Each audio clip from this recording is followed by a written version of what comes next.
पांडवों के पराक्रम से नहीं बल्कि कृष्ण की इन 5 चालों के कारण हुई थी कौरवों की हार। पांडवों को जिताने के लिए पूर्णावतार श्री कृष्ण ने ऐसे कई चालें चली थी जिसने महाभारत के युद्ध का पासा ही पलट दिया था। इस धर्म युद्ध में कई ऐसे प्रसंग आते हैं जिसमें पांडव खुद को असहाय महसूस करने लगे। तभी भगवान कृष्ण ने कुछ ऐसी तरकीब निकाली कि पांडवों पर आया संकट टल गया और पांडवों की जीत हुई। तो दोस्तों, आज इस वीडियो में हम श्री कृष्ण जी के द्वारा किए गए उन 7 छल के विषय में जानेंगे जो कि महाभारत के युद्ध में पांडवों के जीतने के लिए किए गए थे। इस जानकारी के लिए वीडियो में हमारे साथ अंत तक बने रहिएगा, जिससे कि आपको सही और सटीक जानकारी प्राप्त हो पाए। दोस्तों, भगवान कृष्ण को राजनीति और कूटनीति में दक्ष माना गया है। उनकी नीति छलपूर्ण नहीं थी। जब युद्ध में कौरवों ने अभिमन्यु को धोखे और नियम के विरुद्ध मारकर नियम भंग किया, तो फिर पांडव भी नियम के चलने के लिए बाध्य नहीं रह गए थे। युद्ध के पहले भी कौरवों ने छलपूर्ण तरीके से पांडवों को वनवास भेजा और कई तरह के कांड किए थे। ऐसे में भगवान श्री कृष्ण ने पांडवों को बचाने के लिए जो भी किया वो सत्य और धर्मार्थ की रक्षा के लिए था। दोस्तों, महाभारत के युद्ध में श्री कृष्ण के द्वारा किए गए छल में पहला छल था भीष्म को शरशैया पर लिटाना। महाभारत के युद्ध में भीष्म पितामह कौरवों की तरफ से सेनापति थे। भीष्म ने 8 दिन तक घोर युद्ध करते हुए पांडवों की सेना का मनोबल तोड़ दिया था। 9वें दिन भयंकर युद्ध हुआ, जिसके चलते भीष्म ने बहादुरी दिखाते हुए अर्जुन को घायल करके उनके रथ को जर्जर कर दिया था। भीष्म को परास्त करने के लिए पांडवों को कोई रास्ता नहीं सूझ रहा था। कृष्ण के लिए ये घोर चिंता का विषय था। 10वें दिन भीष्म के द्वारा बड़े पैमाने पर पांडवों की सेना को मार देने से घबराए पांडव पक्ष में भय फैल जाता है। तब श्री कृष्ण को एक युक्ति समझ में आती है और कृष्ण के कहने पर पांडव भीष्म के सामने हाथ जोड़कर उनसे उनकी मृत्यु का उपाय पूछते हैं। भीष्म कुछ देर सोचने पर उपाय बता देते हैं। दरअसल भीष्म ने अपनी मृत्यु का रहस्य ये बताया था कि वो किसी भी स्त्री या नपुंसक व्यक्ति के सामने हथियार नहीं उठाएंगे। इसी दौरान उन्हें मारा जा सकता है। श्री कृष्ण ने भीष्म के सामने शिखंडी को लाके खड़ा कर दिया। चूंकि शिखंडी पूर्ण पुरुष नहीं था और भीष्म उसे स्त्री मानते थे, क्योंकि वो पूर्व जन्म में अम्बा थी और अम्बा ने उस जन्म में भीष्म को मारने की प्रतिज्ञा करी थी और उसने कहा था कि जब तक मैं भीष्म का वध नहीं कर दूंगी तब तक मैं जन्म लेती रहूंगी। ऐसे में भीष्म की वो प्रतिज्ञा आड़े आई, जिसमें उन्होंने तय किया था कि वो स्त्री पर हथियार नहीं चलाएंगे। इसी प्रतिज्ञा का लाभ उठाकर श्री कृष्ण ने अर्जुन को प्रेरित किया कि वो पितामह भीष्म को बाणों की शैया पर लिटा दे, और अंत में हुआ भी यही। युद्ध में शिखंडी को सामने देख करके भीष्म पितामह ने अपना धनुष बाण तुरंत रख दिया और जैसे ही उन्होंने धनुष बाण रखा, अर्जुन ने श्री कृष्ण की आज्ञा पर उन पर तीर चलाना शुरू कर दिया। भीष्म कराहते हुए नीचे गिर पड़ते हैं और भीष्म बाणों की शरशैया पर लेट जाते हैं।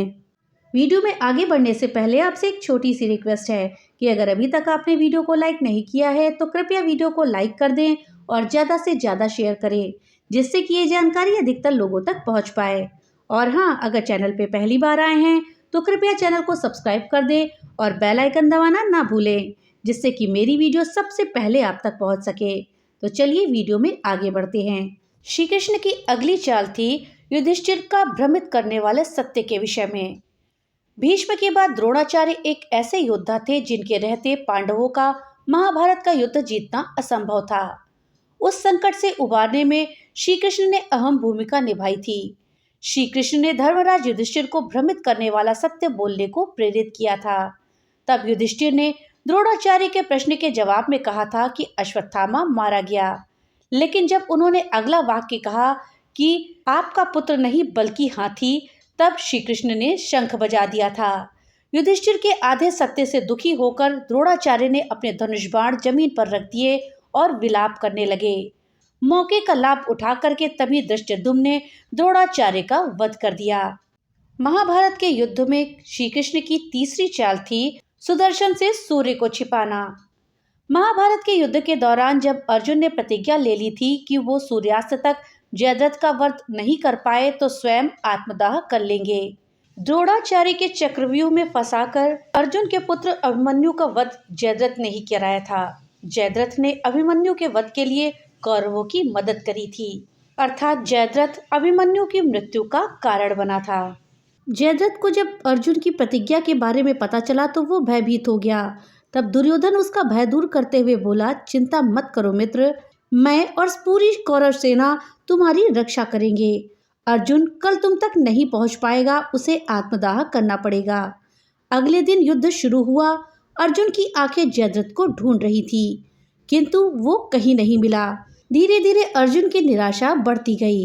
ये देखकर श्री कृष्ण बोले, पार्थ, समय बीत रहा है और कौरव सेना ने जयद्रथ को रक्षा कवच में घेर रखा है, इसलिए तुम शीघ्रता से कौरव सेना का संहार करते हुए अपने लक्ष्य की ओर बढ़ो। ये सुनकर अर्जुन का उत्साह बढ़ा और वो जोश से लड़ने लगे, लेकिन जयद्रथ तक पहुंच पाना मुश्किल था। संध्या होने वाली थी, तब श्री कृष्ण ने अपनी माया फैला दी। इसके फलस्वरूप श्री कृष्ण ने अपना सुदर्शन चक्र सूर्य की ओर छोड़ दिया, जिससे सूर्य की रोशनी छुप गई और सभी को लगा कि शाम हो चुकी है। इसके बाद जयद्रथ बाहर निकला और खुशियां मनाने लगा। अर्जुन को आत्मदाह के लिए उकसाने लगा। तभी कृष्ण ने अपना चक्र सूर्य की ओर से हटा लिया और सूर्य निकलते ही अर्जुन ने पास खड़े जयद्रथ का वध करके अपनी प्रतिज्ञा को पूरा किया। अब आइए श्री कृष्ण के महाभारत के युद्ध में अगले छल के विषय में जानते हैं। दोस्तों, दुर्योधन का अंत भी श्री कृष्ण की छल की बुद्धि से ही संभव हुआ। श्री कृष्ण ने दुर्योधन को माता के पास निर्वस्त्र होकर न जाने की सलाह दी, जिससे कमर के नीचे का हिस्सा वज्र का नहीं हो पाया। दोस्तों, आपको बता दें कि माता गांधारी को यह वरदान प्राप्त था कि वो अपने आंखों की पट्टियों को बांध करके जिस भी शरीर को देखेंगी वो पूरा शरीर वज्र का हो जाएगा। इसलिए उन्होंने दुर्योधन को गंगा जी में स्नान करके निर्वस्त्र होकर के अपने सामने आने के लिए कहा।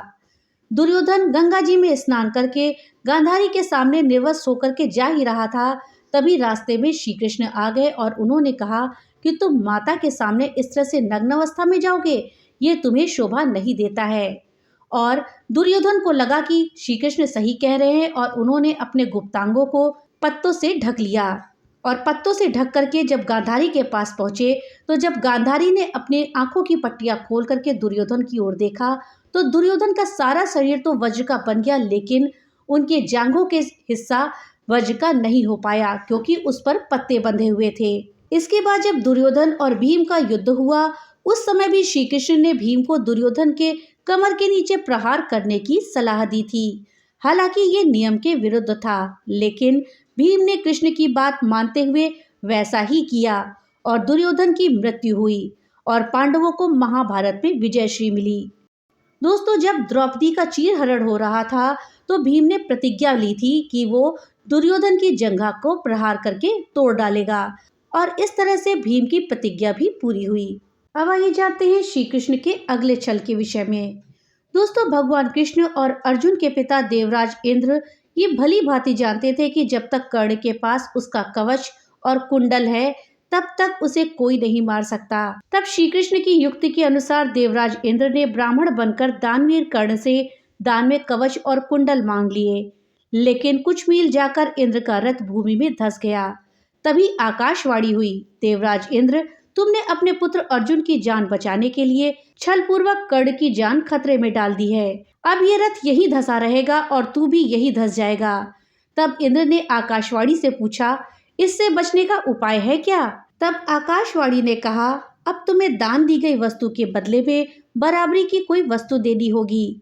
तब इंद्र फिर से कर्ण के पास गए और उन्होंने कवच और कुंडल वापस देने के लिए कहा, लेकिन कर्ण ने लेने से इनकार कर दिया। तब इंद्र ने उन्हें अपना अमोघ अस्त्र देकर के कहा कि यह तुम जिस पर भी चलाओगे वो मृत्यु को प्राप्त होगा, लेकिन तुम इसका इस्तेमाल एक ही बार कर सकते हो। युद्ध में जब घटोत्कच ने कौरवों की सेना को कुचलना शुरू कर दिया तो दुर्योधन घबरा गया और ऐसे में उसे समझ नहीं आ रहा था कि क्या करे।